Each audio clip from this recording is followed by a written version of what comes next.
Un tema que ha existido desde hace décadas y que hasta la fecha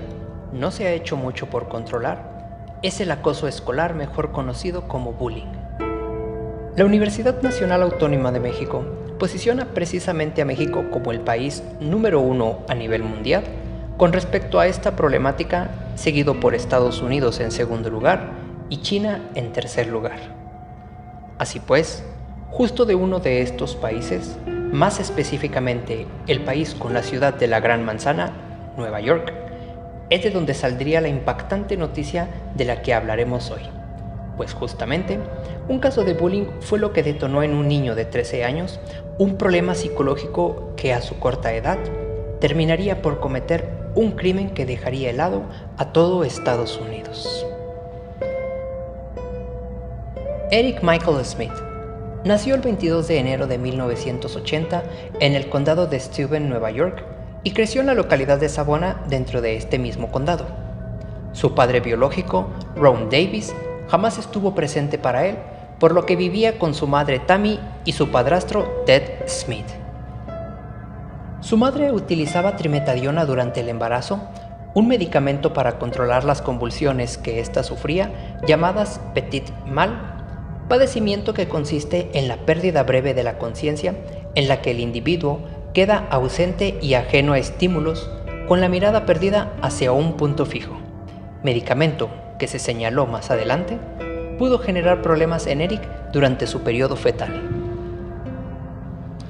A esto debemos agregarle el ambiente en el que creció Eric, puesto que su padrastro abusaba física y emocionalmente de él por cuestiones como mojar la cama, ser demasiado inquieto y tener constantes berrinches que evidentemente derivaban de este mismo abuso. En cuanto a su vida escolar, la historia no era muy diferente, pues Eric presentó un déficit cognitivo manifestado en problemas de lenguaje, así como dificultades en su aprendizaje. Además, solían molestarlo constantemente por su baja estatura, el color rojo de su cabello, sus pecas características de las personas pelirrojas, sus lentes y la forma y tamaño de sus orejas. Normalmente, el actuar de un niño que suele sufrir de violencia escolar, molestias o acoso en general, sería buscar refugio y protección en las personas que le brindan seguridad, que usualmente deberían ser sus figuras paternas. Sin embargo, ¿cuál sería la protección y el refugio seguro de Eric cuando al terminar el sufrimiento escolar regresaba a un núcleo muy similar a lo vivido en la escuela?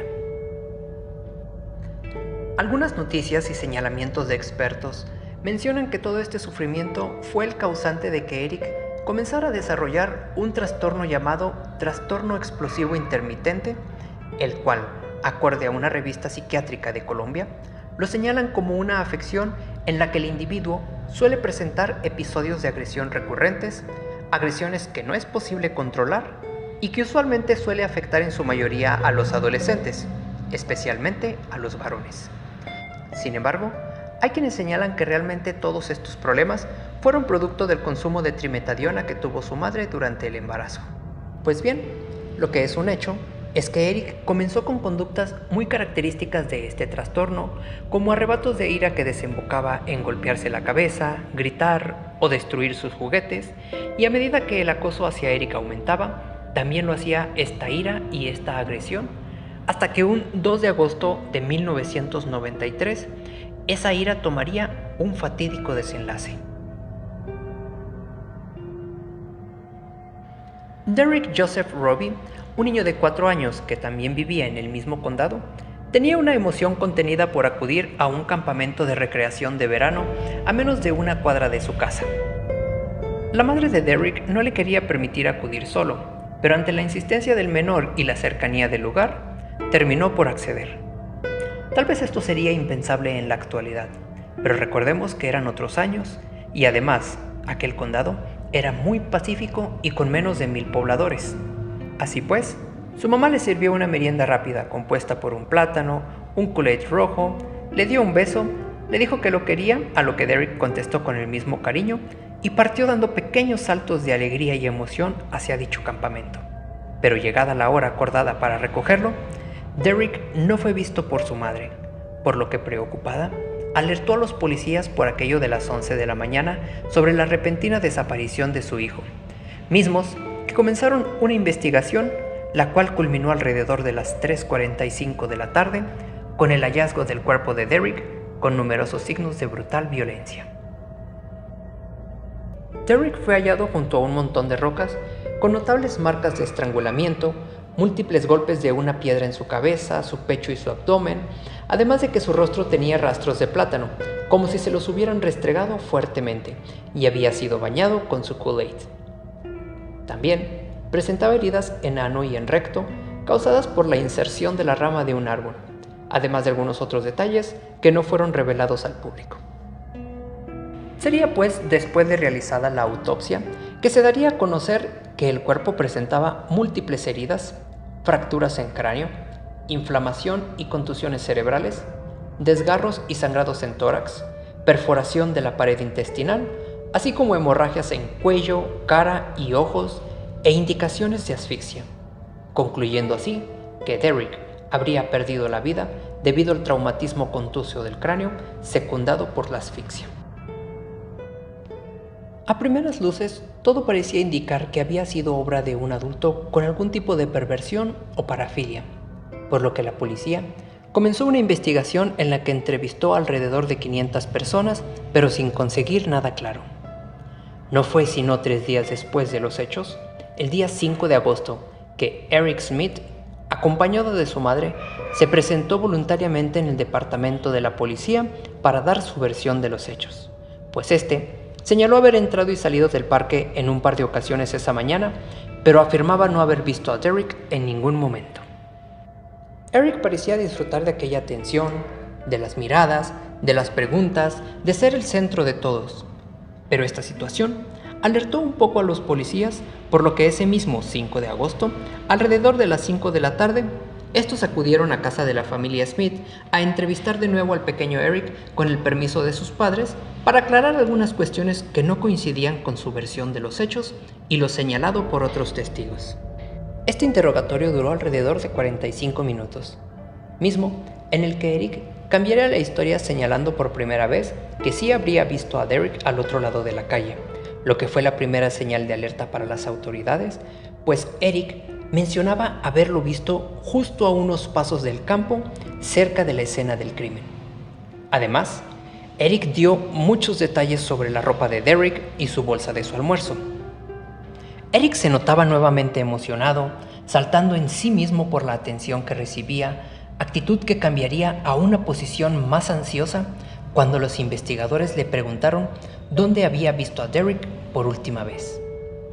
Para este momento, Eric agachó la cabeza, levantó los puños tiritando un poco y les contestó: «Ustedes creen que yo lo maté, ¿verdad?». Los investigadores, intentando ser más astutos que él para evitar que tergiversara los hechos a su beneficio, se portaron menos intimidantes y más complacientes. Incluso le dieron un descanso, a lo que el papá de Eric le dio un jugo de Kool-Aid rojo para tranquilizarlo, mismo que fue arrojado al piso por Eric, detalle que no pasaron por alto los policías, pues recordaron que el cuerpo de Derrick había sido encontrado cubierto en parte por este jugo. Para este punto, los policías fueron echados de la casa por el abuelo de Eric. Al día siguiente, los policías pidieron a Eric mostrarles dónde se encontraba cuando vio a Derrick, situación en la que Eric estaba muy tranquilo y nuevamente disfrutando de la atención. Algunos vecinos, el abuelo y la familia de Eric no creían que él fuera el culpable, pero sí pensaban que él había visto a alguien y que había sido amenazado para que no dijera nada. Aunado a la investigación, una vecina de nombre Marlene Haskell se intrigó demasiado cuando Eric le hizo un par de preguntas un tanto extrañas, como que ¿qué pasaría si el asesino fuera un niño? Y si podrían encontrar al culpable con marcas de ADN. Posteriormente, a medida que algunos detalles sobre el crimen fueron siendo públicos, como el plátano del almuerzo de Derrick, que había sido pisoteado y embarrado contra su rostro, Marlene comenzó a deducir que Eric podía ser el culpable, por lo que llegó a casa de los Smith con helado, nueces y plátanos, a lo que Eric comió de todo, pero rechazó el plátano diciendo: no me gustan los plátanos. Además de todo esto, otros detalles apuntaban cada vez más hacia Eric, como que Ted Smith, su padrastro, Indicó que Eric le había preguntado cómo descargar su rabia, a lo que Ted le contestó que podría golpear el saco de boxeo que tenían en su casa. Pero ese día del asesinato, Eric llegó con un poco de sangre en sus puños y cuando se le preguntó por esto, comentó que había golpeado un árbol para descargar su ira. La familia de Eric se sentó a conversar con él y le rogaron que les dijera todo lo que sabía, hasta que, finalmente, un domingo 8 de agosto por la tarde, Eric confesó a su mamá y a su abuelo haber privado de la vida al pequeño Derrick Robbie.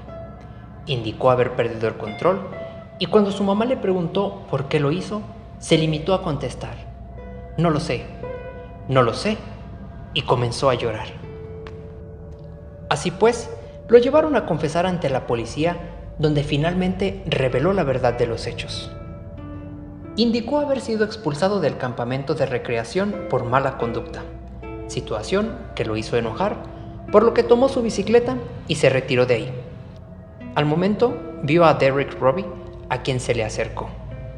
Eric manifestó saber que lo que quería hacer era herirlo, así que a base de engaños, lo condujo a través del campo hacia un pequeño bosque. Una vez que hubo perdido el contacto con la calle,